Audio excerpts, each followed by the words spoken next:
Do you really want to be working for the next 40 years of your life in a job that you hate waking up to each morning? Well, now is the time to take action and make it all happen for you.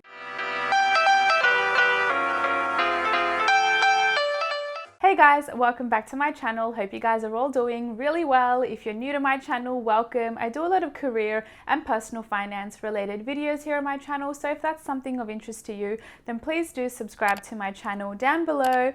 And be sure to follow me over on my Instagram as well, Success by Sanjna. But I do offer one-on-one career consulting. So if you need any help with, interview prep, CVs, anything of that sort, then please do head to my website, successbysanjna.com. Now, as you can tell by the title of today's video, I want to share with you why you should start a side hustle and how I personally made it happen for myself. So if you are interested, then please keep watching. So personally, what I believe is that everyone should have a side hustle if you're not 100% fulfilled in your day job. Now, you've got two possible solutions. One is to obviously change your job or quit your job, and the other solution I recommend is to start a side hustle, because this, I know, if you do have passion behind it and you stick through it, this can well possibly be your career moving forward. Now, a lot of you guys may be seeing in your workplaces online about the Great Resignation. Now, what this means is a lot of people are either resigning from their jobs, are quitting their jobs to either find another job, or quitting their job because they want to start up a side hustle.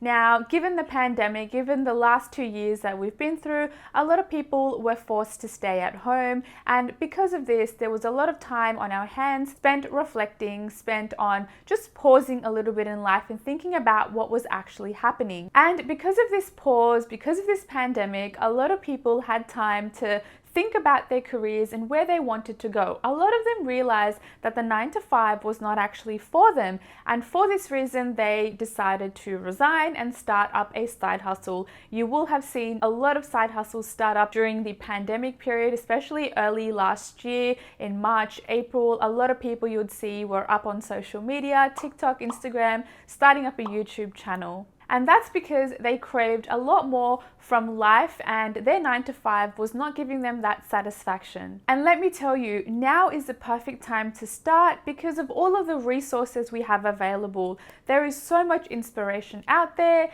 Technology is very accessible. Starting up a side hustle has become very convenient, very accessible, and from the comfort of your own home as well. So how did I actually start my side hustle? Personally, for me, I didn't quit my 9-to-5 job instantly, because that would essentially be silly. I didn't have a side hustle that was generating any income whatsoever, and personally I did not have any savings as well. So for me to just quit my job cold turkey was a very silly option and something that I didn't actually do. I personally get a lot of questions through my one-on-one career coaching services, where I hear a lot of stories about people saying, I've got this really great idea and I want to quit my job now so I can focus on this side hustle.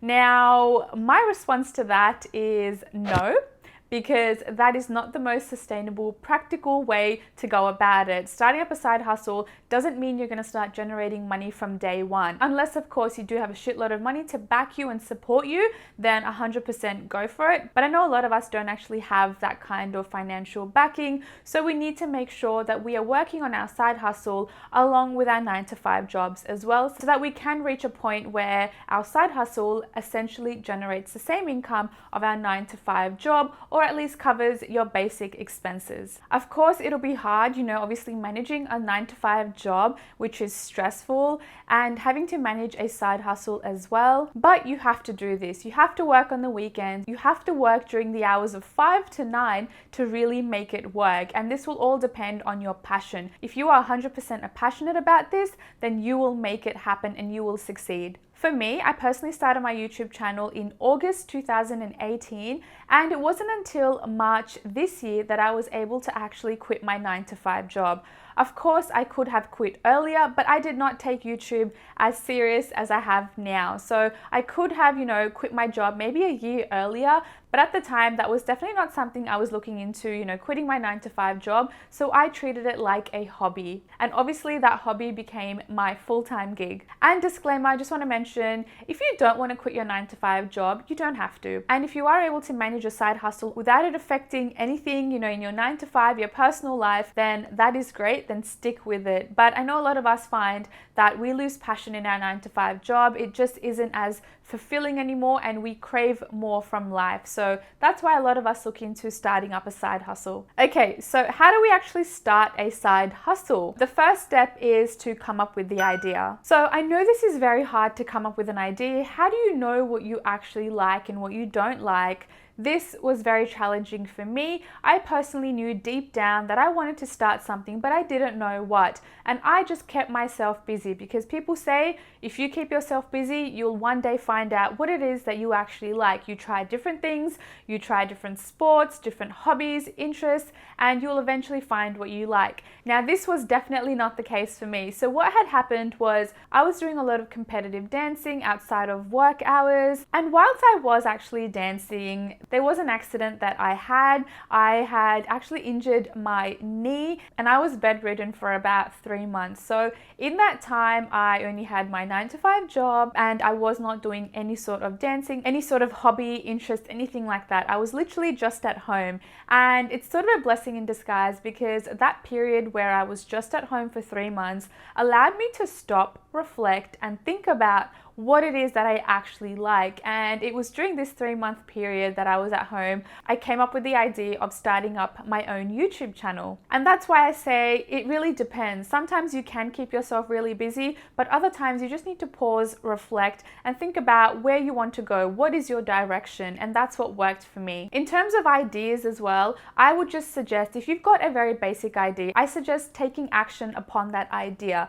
Now, you guys all know my story about me wanting to start an Indian clothing brand and how that was a massive fail. But I wouldn't have known that if I didn't actually start. I thought I was passionate about Indian clothing until I realized that this was really not something for me. So you just really need to start and see it through before you can make any other decision about it.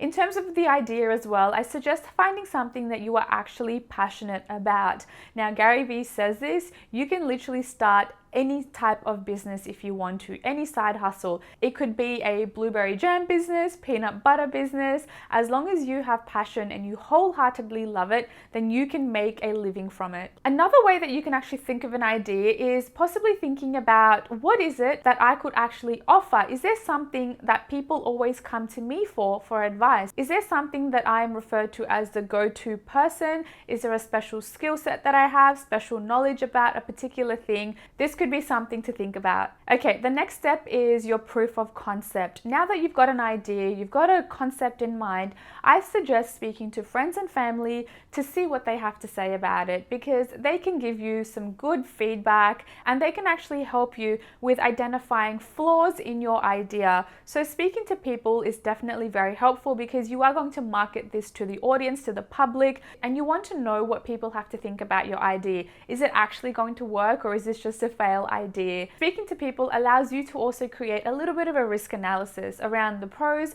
and cons of your business. Now, once you've got the tick of approval, the next step is sorting out all of the legalities. Now, this will be different in every single country, but I'm going to speak for Australia because this is where I live and what process I personally went through. So once you're ready to start your business, you'll need to come up with a business name, and you'll need to also set up an ABN or an ACN depending on whether you are operating as a sole trader or a company. So thinking about the structure of the business is very important because you need to think about the tax implications as well and what is really going to work for your business. So I suggest speaking to an accountant about this. Of course, I cannot provide financial advice. I am not a trained professional in this sort of field. The next thing that you'll need to get up and running is your business email. So you can start up with a free option just on Gmail, and this will just be a good way for you to get emails coming through, put your email out there, and unless of course your business is booming and you want to make it look a little bit more professional,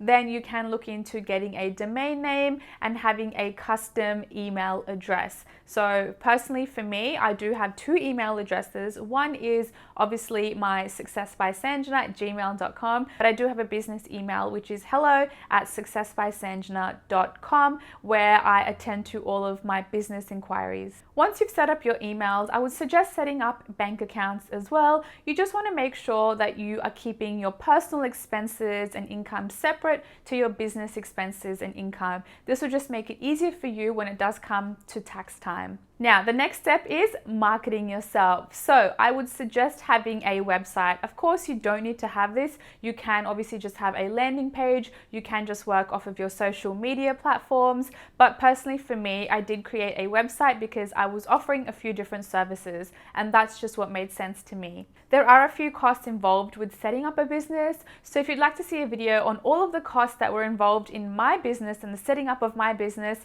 then I'd love for you guys to give this video a thumbs up, and I'll be sure to do that. So personally for me, I did not create my website myself because I don't have the expertise in that field, so I outsourced it. You can use freelance platforms such as Fiverr or Upwork to do this. The next step to really market yourself is to set up your social media channels. Now, I highly recommend this. We're in a time where social media is everything. Social media marketing has just taken off. And in most cases, this is what I hear, but if you don't have an Instagram page, then your business doesn't really exist. No one actually knows who you are. So setting up all of these social media platforms like Facebook, Instagram, you can even be on TikTok as well, and possibly having a YouTube channel down the track is definitely a great way to get started. And finally, of course, with the whole marketing side of things, you may want to start looking into logos, your design, branding, and what that theme is really going to look like. So spend some time being a little bit creative. This is where you can let your creative juices flow